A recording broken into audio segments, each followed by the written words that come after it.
नमस्कार, मैं निशा ठाकुर और आप देख रहे हैं मेट्रो भारत। आइए नजर डालते हैं देश और दुनिया की बड़ी खबरों पर।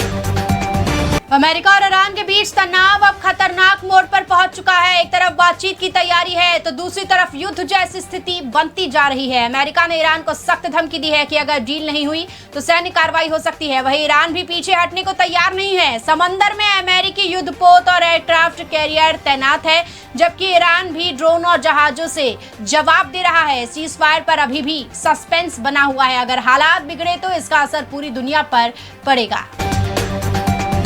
ईरान और अमेरिका के बीच तनाव का असर अब भारत की रोजमर्रा की चीजों पर दिखने लगा है। रिपोर्ट के मुताबिक दूध, डेयरी प्रोडक्ट्स और एलपीजी सप्लाई पर दबाव बढ़ रहा है। मिडिल ईस्ट से आने वाली सप्लाई चेन में रुकावट के कारण गैस और जरूरी सामान की कीमतें बढ़ सकती है।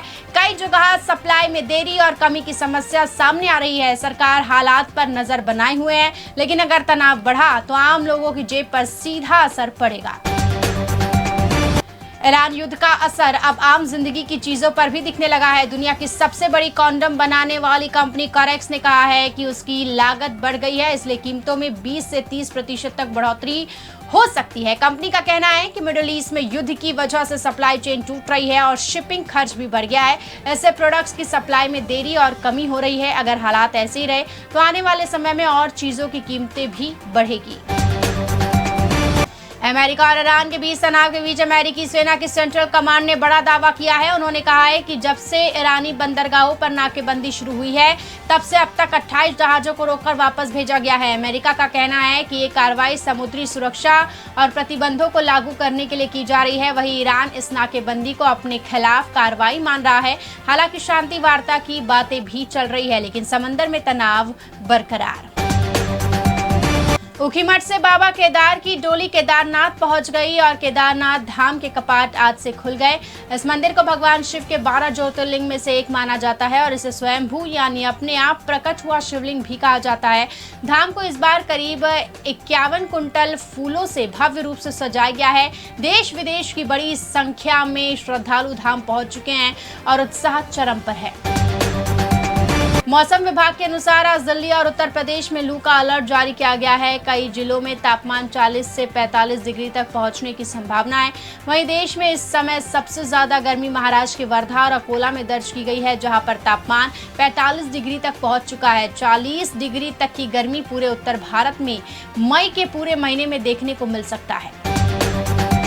गर्मी से उत्तर भारत ही नहीं बल्कि दक्षिण भारत में भी लोगों का हाल बेहाल। इसी बीच बेंगलुरु में एक महिला ने गर्मी से निपटने का एक आसान लेकिन अनोखा तरीका सोशल मीडिया पर शेयर किया, जो कि इंटरनेट पर काफी वायरल हो गया है। जी हां, बेंगलुरु की रहने वाली प्रिया पाल ने वीडियो पोस्ट किया, जिसमें उन्होंने बताया कि गर्मी से परेशान होकर महिला ने होटल में एसी रूम बुक कर लिया। प्रिया ने आगे कहा कि एसी और कूलर की डिमांड इतनी बढ़ गई है कि किराए पर भी नहीं मिल रहा है।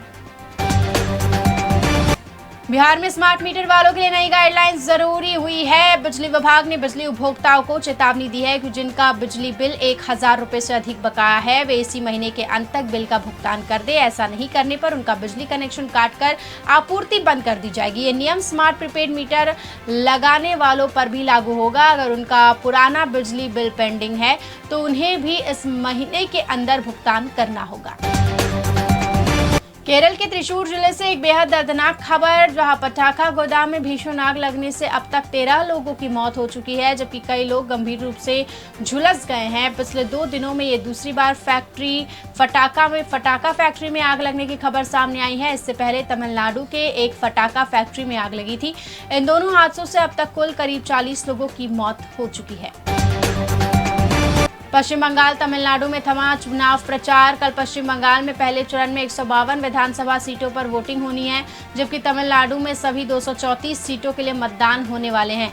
इसको लेकर चुनाव आयोग ने सुरक्षा के कड़े इंतजाम किए हैं। यहां तक कि सोशल मीडिया पर भी कड़ी निगरानी रखी जा रही है। अक्षय तृतीया के बाद लगातार दूसरे दिन सोना और चांदी के भाव गिरे। चांदी की कीमत 700 रुपये बढ़कर 2,58,000 रुपये प्रति किलोग्राम हुई, जबकि 99.9% शुद्धता वाले सोने की कीमत 300 रुपये बढ़कर 1,57,300 रुपये प्रति 10 ग्राम हो गई है। कांग्रेस अध्यक्ष मल्लिकार्जुन खड़गे ने प्रधानमंत्री नरेंद्र मोदी को आतंकवादी कहकर देश में राजनीतिक माहौल गर्म कर दिया है। ऐसे में बीजेपी के कई नेताओं ने उन पर कड़ी प्रतिक्रिया दी है और माफी मांगने की मांग की है। बीजेपी नेताओं ने खड़गे के बयान को प्रधानमंत्री और जनता का अपमान बताया है। आतंकवादी वाले बयान पर मल्लिकार्जुन खड़गे ने सफाई दिया है कि उन्होंने कहा, मैंने आतंकवादी नहीं कहा बल्कि ये कहा कि वे आतंकित करते हैं। खड़गे ने आगामी तमिलनाडु विधानसभा चुनाव के लिए बीजेपी की नेतृत्व वाली एनडीए के साथ हाथ मिलाने को लेकर आईएएडीएमके पर निशाना साधा था। खड़गे चेन्नई में चुनावी प्रचार के दौरान उन्होंने सवाल उठाया कि आईएएडीएमके ने प्रधानमंत्री मोदी का साथ कैसे दिया। छत्तीसगढ़ के बिलासपुर जिले में ऑटो चालकों की मनमानी पर ट्रैफिक पुलिस ने पूरी तरह कसा शिकंजा। नियम तोड़ने वालों पर लगातार कार्रवाई जारी है और अब चालकों के लिए यूनिफॉर्म पहनना भी अनिवार्य कर दिया गया है। इसके लिए 7 दिन की समय सीमा तय की गई है। तय समय के बाद बिना यूनिफॉर्म चलने वाले चालकों पर सीधी कार्रवाई होगी। गुरुग्राम के सेक्टर 74 स्थित जूते के एक बड़े गोदाम में बीते शाम को बहुत भयंकर आग लग गई, जिसके बाद पूरे इलाके में हड़कंप मच गया। आग इतनी ज्यादा भयानक थी कि धुएं का काला गुब्बार कई किलोमीटर दूर से ही बिल्कुल साफ साफ दिख रहा था। इस भयंकर आग की वजह से आसपास के सभी इलाकों में लोगों के बीच भारी दहशत का माहौल बन गया।